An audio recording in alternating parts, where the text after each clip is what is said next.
I want to tell you the most interesting story in the world. Why a person becomes the person he becomes. Why a little boy or a little girl grows up to be the kind of person he or she becomes. Now, the estimates by the experts in this field are that most of us are using somewhere around 5% of our real potential. Some experts say as little as 1%. It means that we're only giving about 5% of ourselves to what we're doing, to our days, our work, our families, everyone we know, our entire environment. But it also means that we're only experiencing 5% of the fun, 5% of the joy, 5% of the rewards we could be knowing, or less. All the experts are agreed that in each of us, there are deep reservoirs of ability, even genius, that we habitually fail to use. Why? We know that most people desire by nature to succeed. But what is success? What is this word that has become so famous in the world? What does it mean? Most people don't know what success is all about. And since they don't know what it's about, they really don't know where to look for it. Success is really nothing more than the progressive realization of a worthy ideal. This means that any person who knows what he's doing and where he's going is a success. Any person with a goal toward which he's working is a successful person. This means that the boy in high school who's working toward a diploma, or the boy in college toward a degree, is just as successful as any human being on earth, because he knows what he's doing, why he's getting up in the morning, and where he's going. But conversely, if a person doesn't know what he's working toward, what it is he wants, doesn't have a goal toward which he's working, then he must, at least by this definition, be called unsuccessful. Why isn't then, with this simple definition, why isn't everyone successful? Should be easy. Yet surveys indicate that 19 out of 20, 95% at least, are not. In fact, a survey one time asked thousands of working men why they got up in the morning and went to work, and 19 out of 20 didn't know. 19 out of 20 working people didn't have the foggiest notion of why they got up in the morning and went to work. Under closer questioning, they said, well, everybody works. Well, that would be a good reason to quit. In fact, here's a little rule of thumb you might want to remember. Whatever the great majority is doing under any given circumstance, if you do exactly the opposite, you'll probably never make another mistake as long as you live. Just something to keep in the back of your mind. The problem with most people is that they're playing the world's most unrewarding game. And the name of the game is follow the follower. There's a story about a small town in which there was a jewelry store, and like all jewelry stores, or most jewelry stores at least, he had a big clock in his window. And every morning for years, he'd noticed a working man stop, adjust his pocket watch to the same time as the clock in the window. He'd been doing this for many years, and one morning the jeweler was out in front sweeping a sidewalk, and so he asked the man, he said, tell me, why do you adjust your watch to my big clock every morning? I've noticed you doing that for years. The man said, well, I'm the foreman down at the big plant. He said, I want to make sure my watch is correct because I blow the quitting whistle every night at 5 o'clock. The jeweler looked at him rather strangely for a minute, and he said, well, that's funny. He said, I've been setting that big clock in the window by that quitting whistle all these years. A very logical thing, but they could have been off 6 months. It was a case of a person just going along with what he thought to be correct without checking his references. So I want to suggest that from now on out, at least we do that we check our references and ask ourselves, are the people I'm following going where I want to go? Let me tell you the story of what we might call the average young man in our society. Now, from the time this boy is born, there's only one thing on earth he can do, and that's to begin to think, act, and talk like the people by whom he's surrounded. This is all in the world he can do. But right off the bat, the odds are 95 to 5 that he's thinking, acting, and talking like the wrong group. They're wonderful people. They love him. They'd do anything in the world for him. They want him to succeed. But the odds are 95 to 5 they haven't got the answers he needs if he's to reach fulfillment as a human being, if he's to reach this success that he wants, if he's to reach into these deep reservoirs of ability and genius we know he possesses and draw it out. Well, he starts in school. The most important thing to a little boy in school is to be liked by the other little boys in school. And so at this tender age, he begins to follow other little boys his same age who don't know any more than he knows and who do not necessarily have any capacity for leadership. And he does this in the first grade, and the second, and the third, and the fourth, and the fifth, and the sixth, and the seventh, and the eighth, and year after year after year, he forms himself into a composite average of other little boys his age, trying to be like them, trying to do the only thing in the world that's impossible for a human being to do, which is to be like somebody else. Now, let's say he goes all the way through school, usually goes in the military service. Again, he's caught in a vice-like grip of conformity. Now, let's say he's 25 years old, out of school, out of service. What's he going to do? As a rule, he'll go back to his hometown, unless he's married, in which case he'll go to his wife's hometown. But let's say he goes back to his own hometown, he's single, he doesn't know quite what to do, and he's standing on a corner one morning, and a friend that he knew in school comes up and says, "Hi there, Charlie, what are you doing?" He says, "Nothing." He says, "Why don't you come down and work where I work? It's a pretty good place, the pay's regular, we got all kinds of fringe benefits and so on," and so he does. The odds are about, again, 95 to 5 that his first job is taken as a result of random application. On the job, without thinking about it, the most natural thing in the world for him to do is to look around, see how the other guys are doing their job, and to begin doing his the same way, assuming that what is normal for them is normal for him. No reason for this. He doesn't think about it. He just does it. Now, he has stretching in front of him 50 years or more in the golden age that man has been dreaming of since the days of ancient Greece. What's he going to do with these 50 golden years? Well, let's take a close look at him. We know that he works 40 hours a week as a rule. 40 hours a week, which leaves him 72 hours a week when he's neither working nor sleeping. 72 free, discretionary hours each week to do with as he pleases. Now, at this point, of course, he's married. He has his little house and his little car. And this is about what he does with his free 72 hours every week.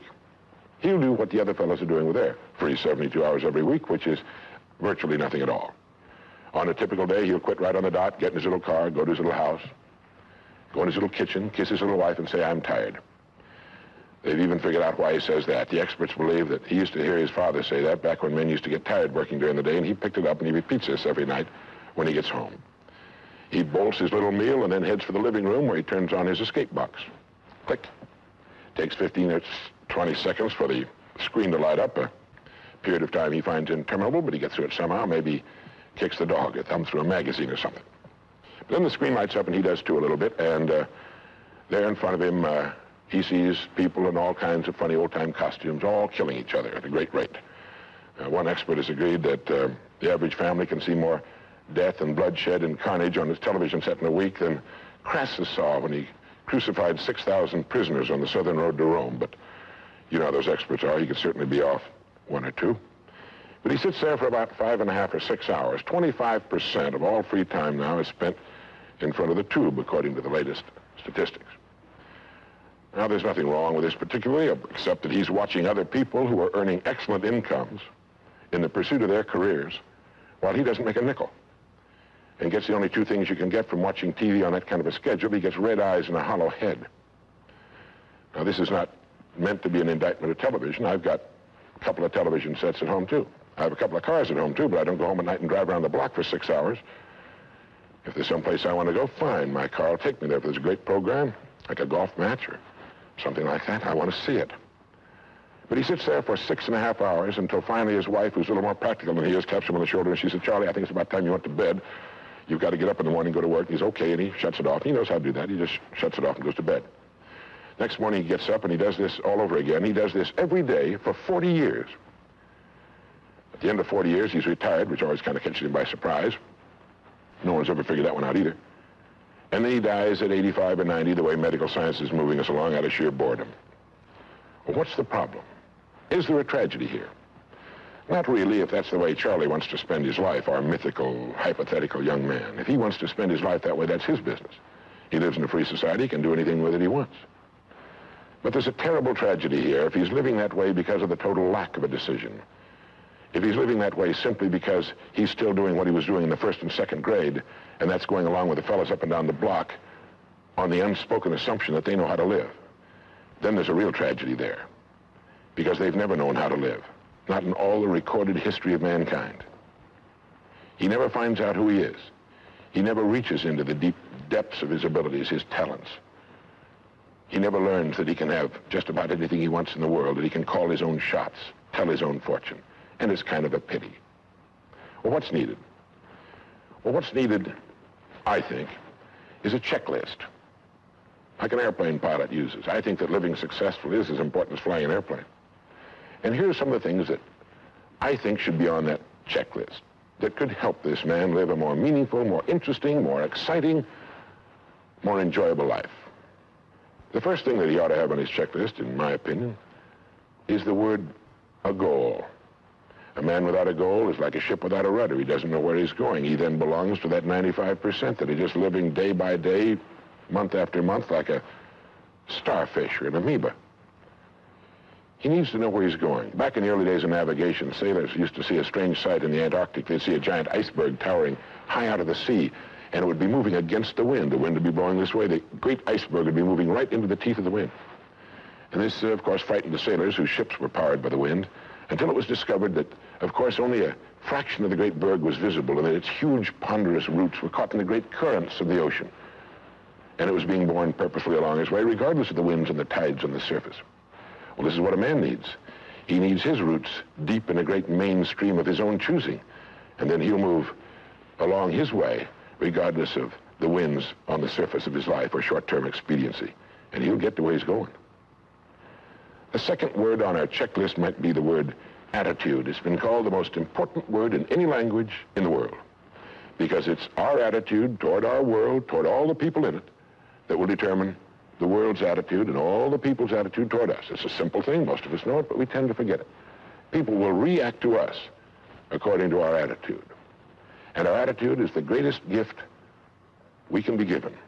You know, the little creatures of the world were given a wonderful gift by Mother Nature called protective coloring, in which they can blend into their background without being seen.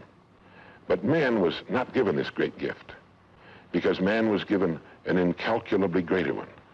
Only man has the godlike power to make his surroundings change to fit him, because his environment will change as he changes.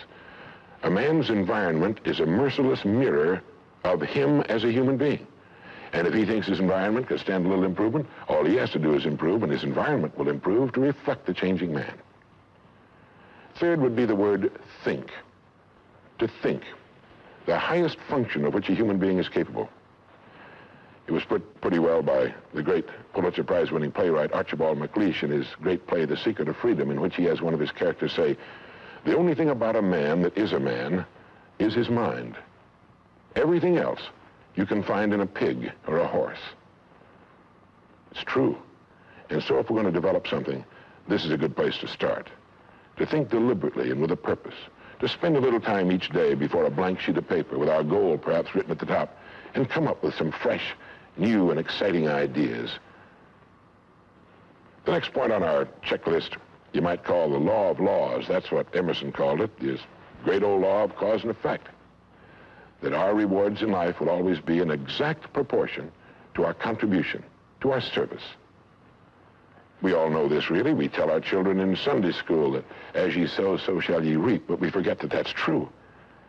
If a man is unhappy with his rewards, all in the world he's got to do is find ways of increasing his contribution, his service. It's like the story of the preacher who was driving down a country road, and all of a sudden he came to the most magnificent farm he'd ever seen in his life. It was beautiful.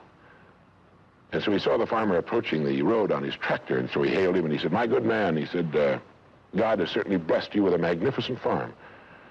And the farmer thought for a moment, and he said, "Yes, you're right, he certainly has. But you should have seen this place when he had it all to himself." And the preacher had his sermon for the next Sunday. He realized that all the farmers up and down that road had been given the same land, but one man had made something great out of it. Well, all of us are given the same land. We're given a human life, and each of us can make something great out of it, too, if we want to. The next point might be simply the word truth. Since everything we do has an equal and opposite reaction, unless what we're doing is based on truth, we're building on sand, and it can't stand. The next point would be R&D, research and development. None of us would want to work for a company or invest our money in a company that didn't have a very viable research and development department. That is, pumping a good percentage of its profits back into research and development because its future depends on it. But so does a man's. And you might ask yourself, how much of your own take-home pay have you spent during the past year for materials, calculated to make you smarter this year than you were a year before. Calculated to make you a little better, a little bigger as a human being, to perhaps love a little more and hate a little less and do a little better job than you did a year ago. How much money are you pumping back into yourself and your future? It's worth thinking about.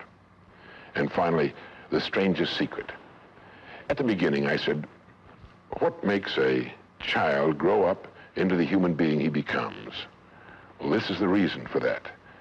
Of course, he's the confluence of a genetic pool that goes back for thousands and thousands of years. His environment has an influence on him, of course. But what makes him become the person he becomes is that he becomes what he thinks about most of the time. It's as simple as that. We become what we think about most of the time. And that's the strangest secret. This is why thinking is so vital. This is why a goal is so important. Because we will become that. This is why people who set goals achieve them. The trouble with men is not in achieving their goals. They do that. It's in establishing them. Well, that's about it. I think it's good to remember that if we just go along with the crowd, we won't wind up with much more than the wish that we could do it all over again, and as far as we know, you can't. If we want to amount to anything as individuals, we need individual goals, individual thinking, individual actions, and we must never conform to the big group. We must love them, we must help them, we must serve them, because our whole success will depend on our ability to do these things. But never lose our own individuality and our identity by permitting ourselves to become submerged in what has historically proved itself to be little more than a suffocating sea of indirection and purposelessness. If we want to emulate someone, fine, but let's be choosy in whose steps we follow. It's the only life we've got. And remember to think. Imagination is everything, and we can become what we can imagine. If you find yourself getting depressed and down at the mouth, as we all get once in a while, you might want to remember this quotation by Dean Briggs. He said, do your work. Not just your work and no more, but a little more for the lavishing's sake. That little more which is worth all the rest. And if you suffer as you must, and if you doubt as you must, do your work. Put your heart into it, and the sky will clear. And then out of your very doubt and suffering will be born the supreme joy of life. Believe it or not, in an age when we've come to nearly deify leisure time, we've almost lost sight of the fact that virtually all our satisfactions, rewards will come not from our leisure, but from our work. And don't forget the strangest secret. We become what we think about.